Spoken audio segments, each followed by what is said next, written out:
Aloha, everyone. Thank you for joining us at Ranger Stop and Pop. Once again, we're live again.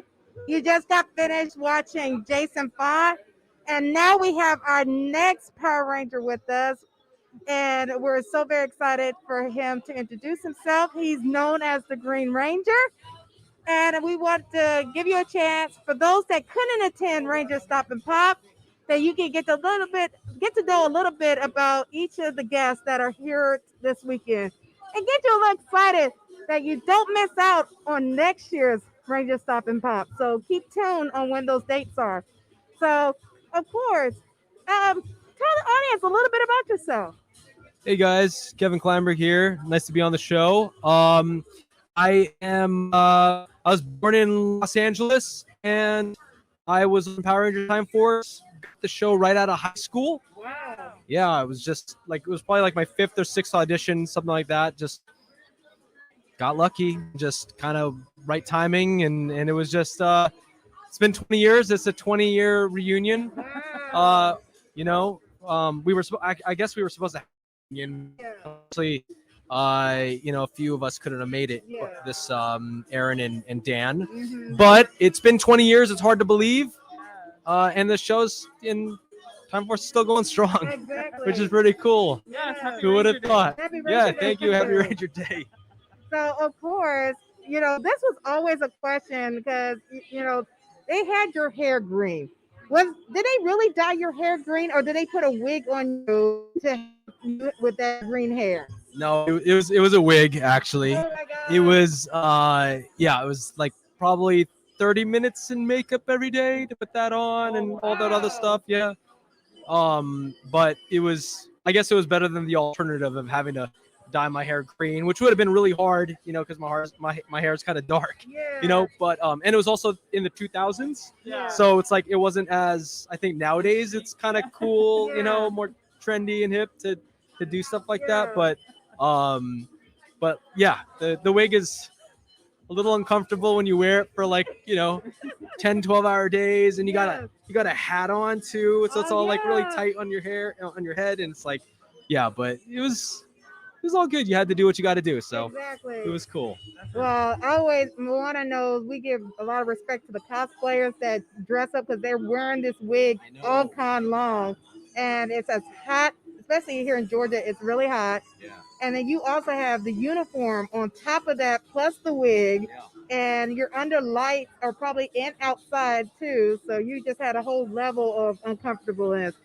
So definitely. So as far as outside of your role with Power Rangers, and I know I've heard some of the actors, they got in the first time. Some of them auditioned quite a bit. Some of them after Power Rangers, they got had a lull before they got into something else. Did you go through the same experience of having a lull before getting into acting, or did you end up finding another tangent for yourself outside of being in acting? Yeah, my experience was I think it was a little different, because when I got Power Rangers, I always knew that I wanted to go to college, but I also loved acting. It was like my first love. I wanted to kind of see where that took me. But right when Power Rangers ended, I actually enrolled for college. I was going to community college in nighttime, literally right when it ended. I was in college doing nighttime school. Wow. And I was actually doing I started doing some theater. I did some musicals. I was just keeping myself busy. I booked some commercials, and I was auditioning as well. I did some independent films. But that whole time I was, going to school and trying to get that done with, and I ended up transferring to UCLA and graduated. Actually, I graduated top of my class, and then thanks. And that was actually the time when I was like, okay, well, I haven't booked anything big, or that was like a series regular again or anything. So let me just see where this kind of takes me. And that was kind of the journey that I was kind of complete with my experience as being an actor at that time in my life. So I don't, I can, I've been offered some things here and there, but just the timing of things, it just doesn't work in my schedule. Yeah. I got my own businesses now. I have a family, got 2 little kids. I have my hands full with a lot of things, and it's hard. And you gotta really be passionate about something, and you gotta make time. You gotta prioritize, because our time is limited. You gotta make the best of things. Exactly. You gotta. I really think it comes down to like prioritizing. Exactly. So my heart kind of led me a different direction. But I still, like I said, I was booking things and I was enjoying my time as an actor, and but I knew kind of the direction I was wanting to go. That's So an important message, though, for regardless of whatever profession you're in, the importance of education, and making sure that you have something else and you don't put all your eggs into one basket.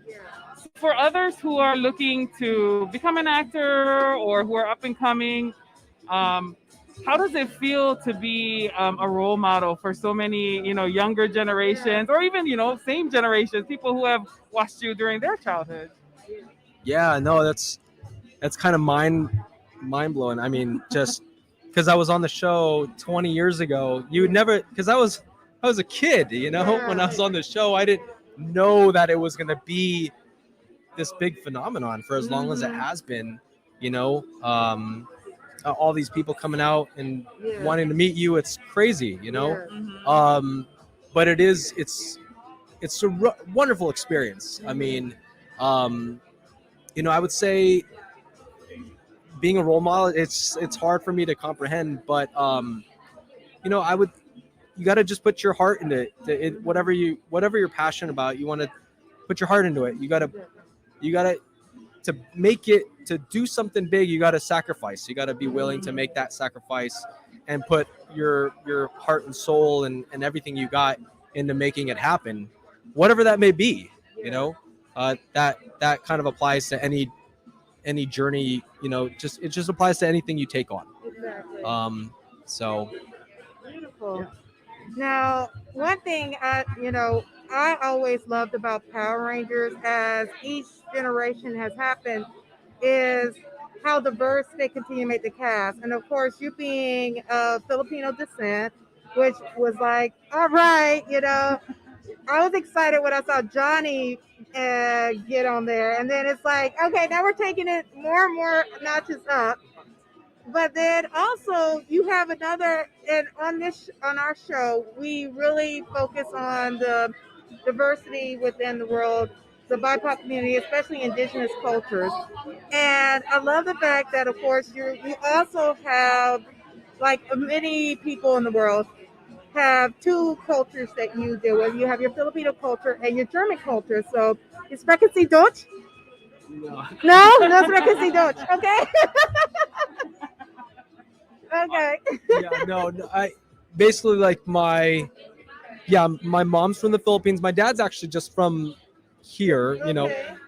So because like in Eastern Europe, those, like, my family's from like all over. I think there's like Czech Republic and German and Russian and like Polish, and it's just like it's from all over, right? Okay. And I think I don't know what year, like it was either my great grandfather or great grandfather that came here from Hungary, so there's Hungarian too. So and then they settled here, and then my grandfather was born, and then my dad was born in Los Angeles, so he went to Fairfax High School. I mean, like, and I was born in LA, as I said. But yeah, I mean, it's, when I was growing up, there weren't a lot of like mixed races.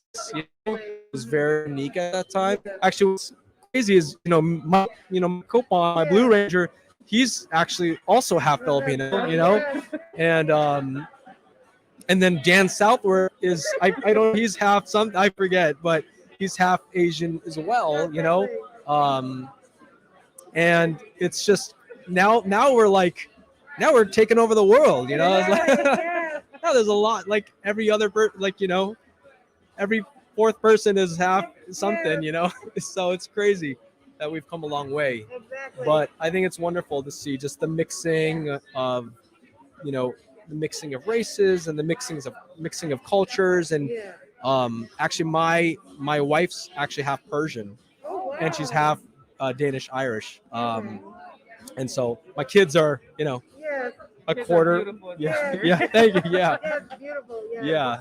But it's cool because yeah, she speaks fluent Farsi. I speak a little bit of Tagalog, a little bit, Okay. Okay. but it's awesome. Yeah. It's like just one big melting pot. Los Exactly. Angeles, but it's Yeah. cool. It's awesome. And me and Moana talked about that because growing up in Hawaii, it is such a melting pot of cultures there. And, Moana has heard me talk about it because I come from a very mixed family too. And then my poor son, he's another layer because he's half Japanese. So, so and I understand about that, 'cause especially when I was younger, it was harder to find your place because you weren't Asian enough, you weren't black enough, you weren't white enough, and it was hard to navigate. How did you incorporate your culture or your identity as you grew up, got into things also? Yeah, that's a good question because I was actually. It's hard in the entertainment industry. I feel like because you kind of want they. I don't know how it is. Like I said, I'm not really that involved in the industry now, but at least when I was more in it, it's either they were.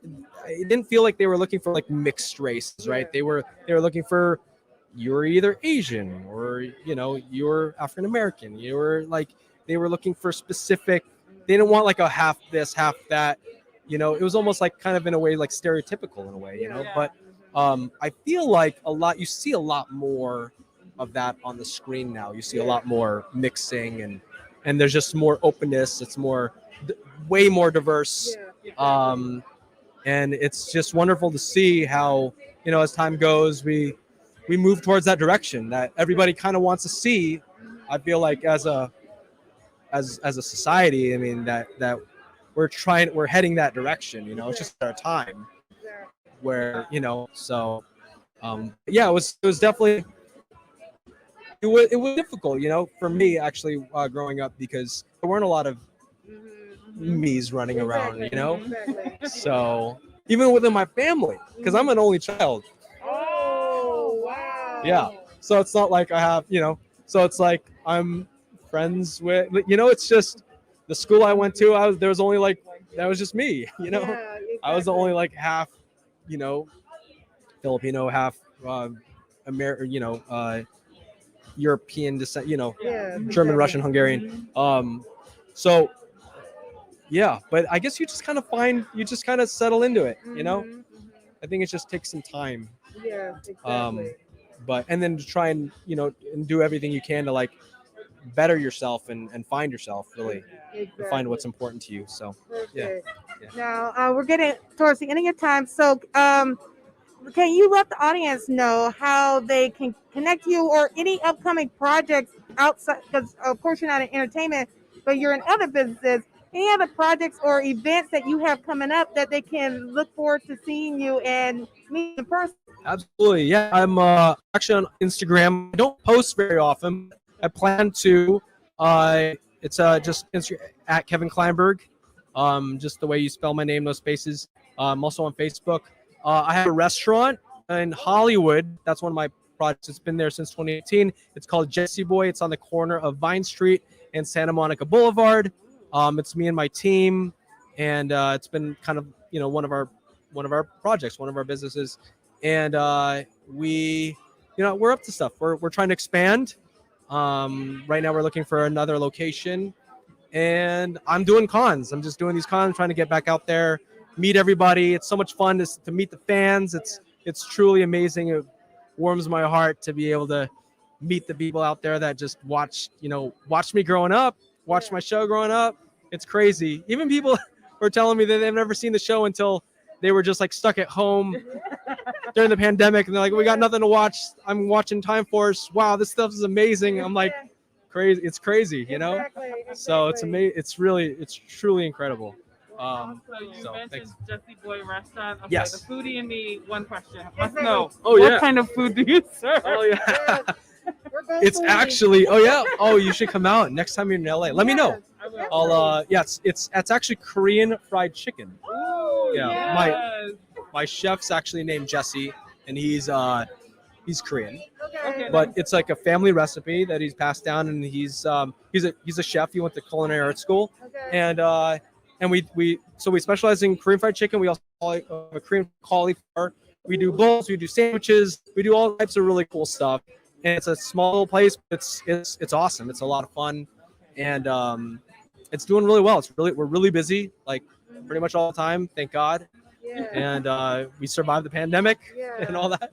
Yeah, So yeah, awesome. All right. So if you're in California and you're in the area, definitely stop by his restaurant and try some food and let us know on me and Moana so we can know what to order when we go out and check it out. So of course we're at the end of our time. We want to thank him for coming out and telling you a little bit more about himself. And of course, Ranger Stop and Pop is still going on. So if you are planning to stop by, you got a little bit left of today. And you have tomorrow still left for Ranger Stop and Pop. So if you haven't got your tickets, you can still get tickets at the door. So thank you so much for joining us. And be ready for 4 o'clock, which we will have our next guest, who is a voice actor that you've seen in a lot of different things in anime. So be on the lookout and join us at 4 o'clock p.m. Eastern for our next guest here at Ranger Stop and Pop. Thank you, everyone, and we'll talk to you later. Bye.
Mighty Morphin when I'm touring, so put me on the poster. Trying to take over the planet like Rita Repulsa. Gold skin, yellow ranger, ain't no need for comparing. So I represent for Trini like Nohea and Karen. Assault machine, the Megazord, the metaphors. To settle scores like taking doors on Mega 4s. Competitors, you wanna call me Alpha Pride, but they can't cause the fans are boxed like Alpha 5. Like War Z, I ain't the type to provoke and pull. Other MCs, comics with leaf like Broken Soul. Carry tradition like it was made from ancient scrolls. A kid with attitude like I came from Angel Grove. The dinosaur inside, my spirit you're sure to find. It's morphin' time, transform a knob, perform a rhyme. About that action, so when I get on, I'ma pop. And I'ma do my own stunts like Johnny, I'm Bosch. What?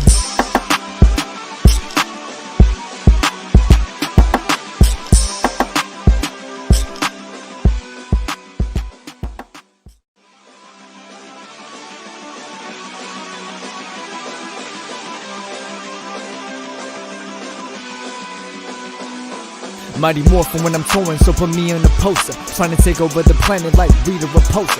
Gold skin, yellow ranger, ain't no need for comparing. So I represent for Trini like Nohea and Karen.